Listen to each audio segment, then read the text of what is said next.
Olá, meus irmãos, graça e paz a todos. Dando continuidade no estudo das duas casas de Israel, no episódio anterior nós tratamos sobre os filhos do profeta Isaías e tivemos que mencionar ali sobre as duas testemunhas. Então agora nós vamos dar um zoom a respeito das duas testemunhas, que está relacionado com as duas casas de Israel. Inevitavelmente, nós precisamos entender estas conexões para que o propósito do Senhor fique cada vez mais claro dos nossos olhos e tendo aí a perspectiva acerca dos últimos dias. No livro de Apocalipse, capítulo 11, nós temos ali a menção das duas testemunhas.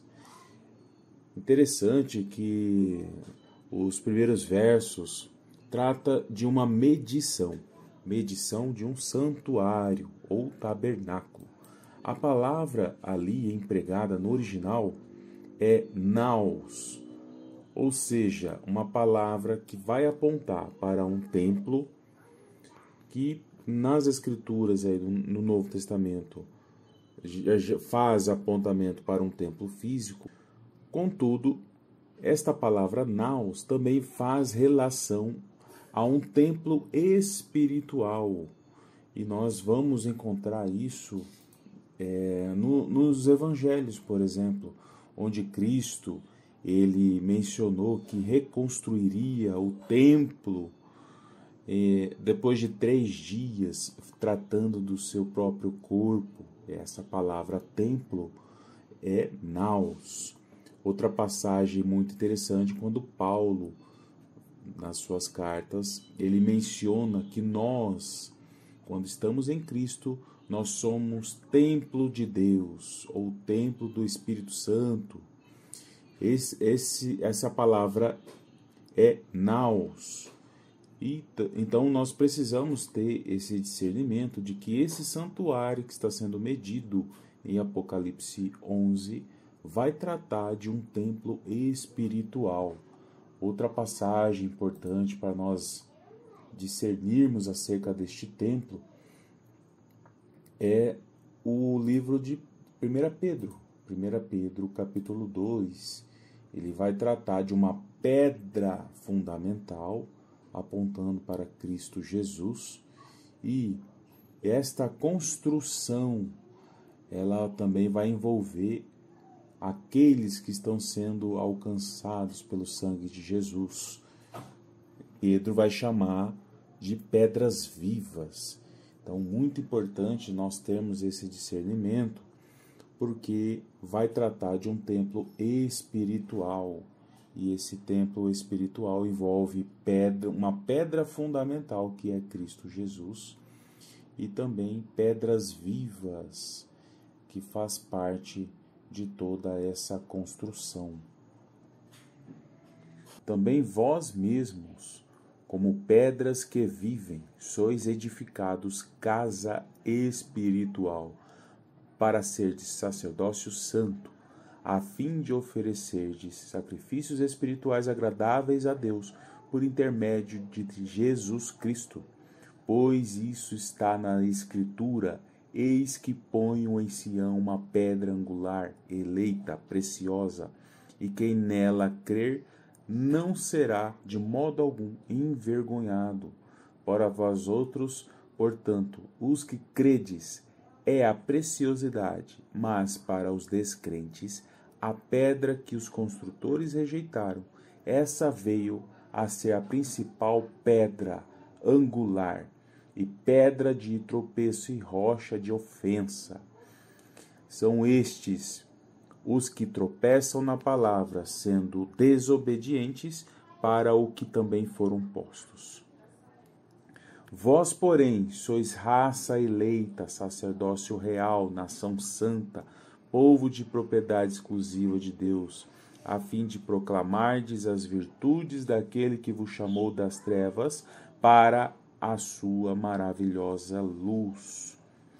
Importante salientar aqui, irmãos, que quando Pedro vai mencionar que está na Escritura, essa pedra angular serviu de pedra de tropeço, vai associar com o livro de Isaías, capítulo 8, verso 14.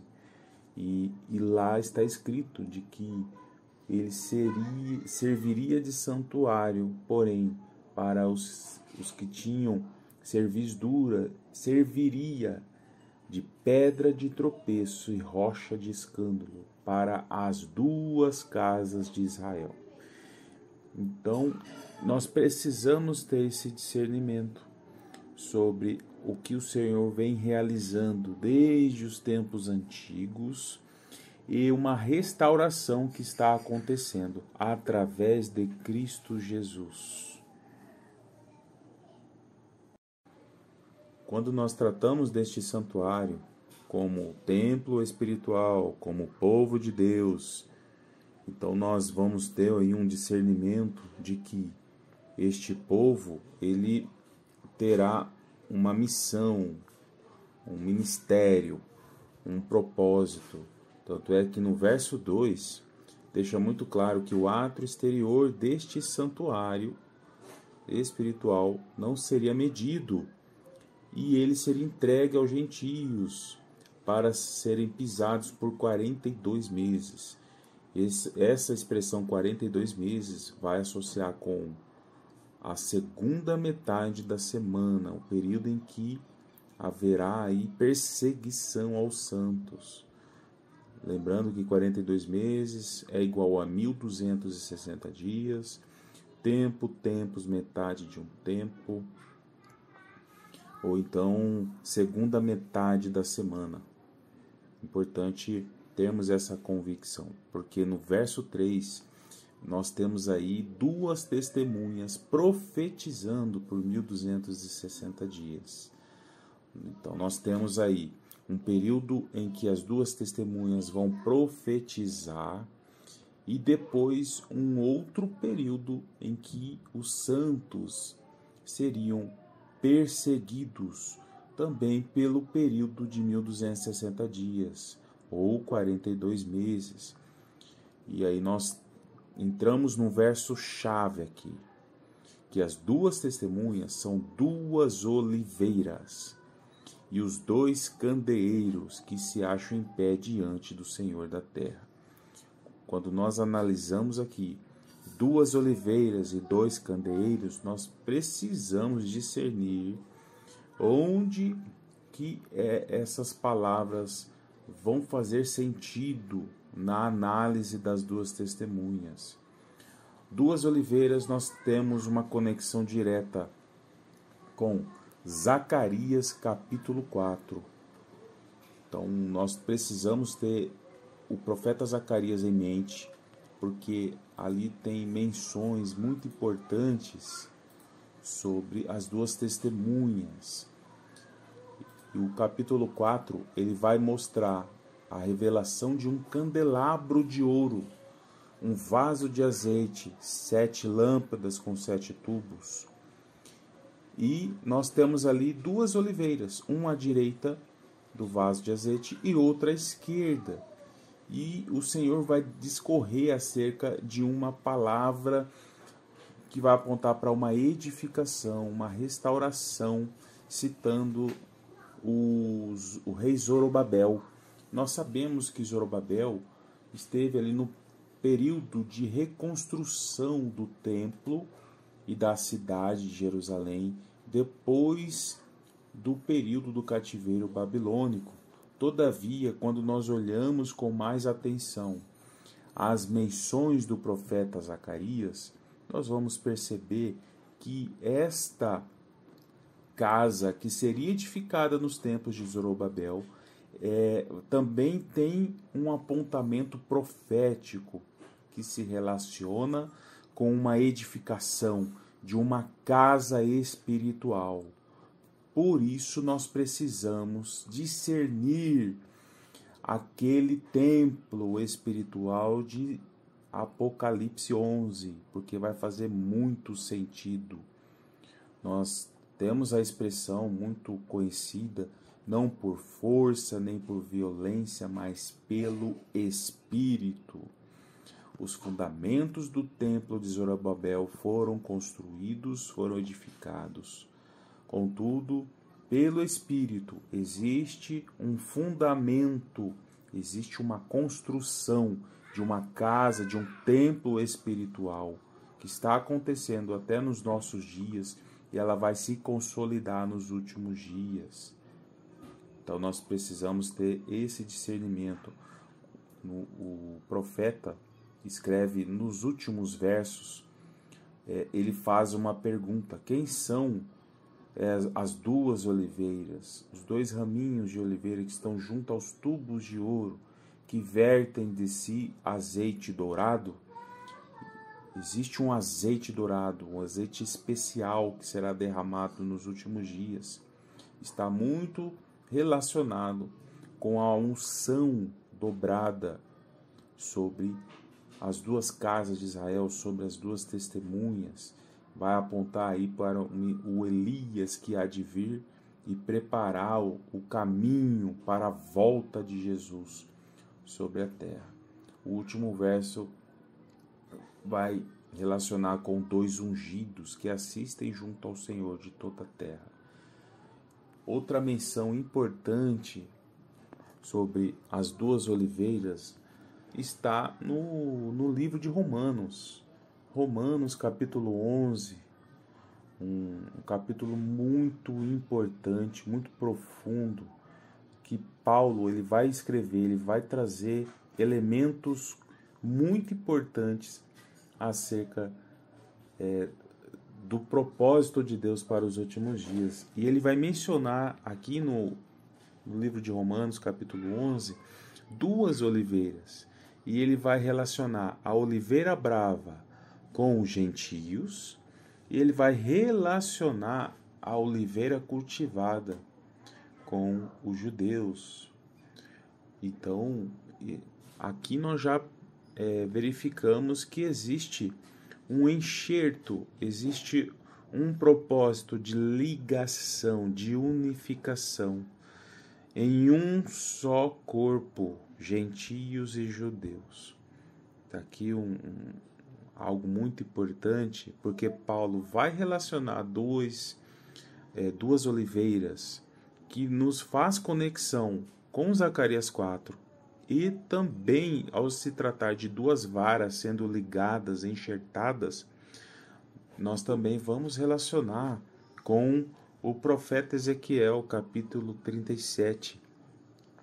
Depois dos ossos secos ali, da ressurreição, né, dos santos nos últimos dias, faz ali a partir do verso 15 uma menção de duas varas sendo ligadas uma na outra, no qual o Senhor pede para o profeta escrever numa vara Judá e na outra vara José, vara de Efraim, e o Senhor manda o profeta ligar uma vara na outra, e Paulo sabiamente escreve de maneira tal para que nós tenhamos aí uma percepção deste propósito, envolvendo as duas casas de Israel, envolvendo uma promessa que envolve duas oliveiras, que vai fazer com que nós façamos uma conexão com duas testemunhas.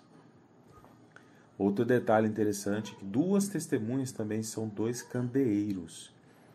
E Jesus deixou muito claro que no livro de Apocalipse, capítulo 1, no último verso 20, que os 7 candeeiros são 7 igrejas. Logo, se 7 candeeiros são 7 igrejas, então 2 candeeiros são 2 igrejas. Quando nós estudamos as 7 igrejas, as 7 cartas para as 7 igrejas, nós vamos perceber que na carta de Esmirna e na carta de Filadélfia não existe repreensão do Senhor para estas duas igrejas.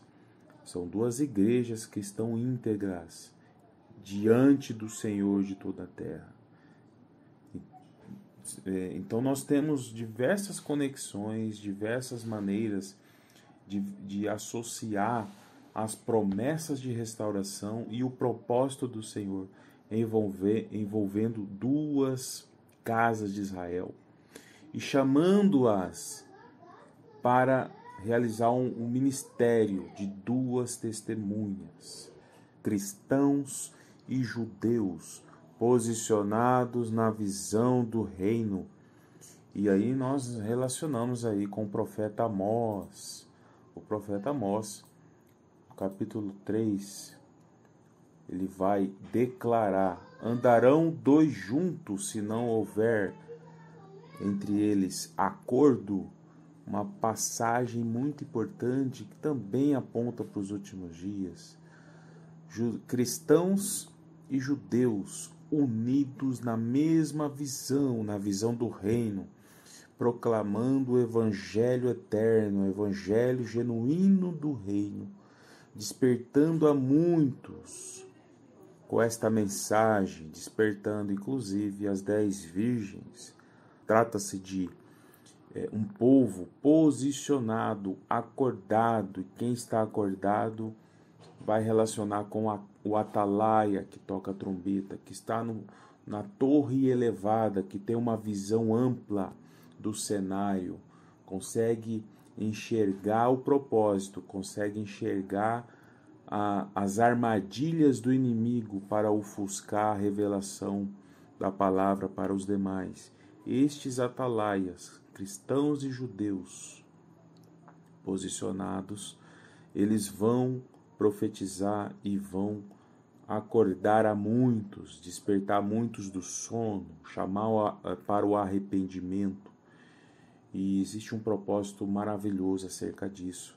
O profeta Amós vai declarar: certamente o Senhor não fará coisa alguma sem primeiro revelar o seu segredo aos seus servos, os profetas. Quem se posiciona nesta visão do reino, certamente terá condições de receber do Senhor as instruções de antemão para que ele possa cumprir com este ministério. E o Senhor tem algo para cada um de nós. Nós precisamos desde já nos despertar para este momento tão importante, o Senhor usando o seu povo posicionado, cristãos e judeus, para um propósito sublime. Portanto, tudo isso que nós estamos colocando aqui tem muitas passagens nos profetas, na própria Torá e também no Novo Testamento, que vão relacionar com este propósito dos últimos dias. Continue conosco, acompanhe aqui os nossos estudos. Se você tiver alguma dúvida, alguma pergunta, pode deixar nos comentários. Nós vamos aqui responder prontamente as suas dúvidas. Eu creio que muitas coisas o Senhor tem a nos revelar, nos ensinar, nos instruir, e precisamos nos preparar de corpo, alma e espírito para coisas grandes que o Senhor preparou para estes dias. Amém? Deus abençoe a todos.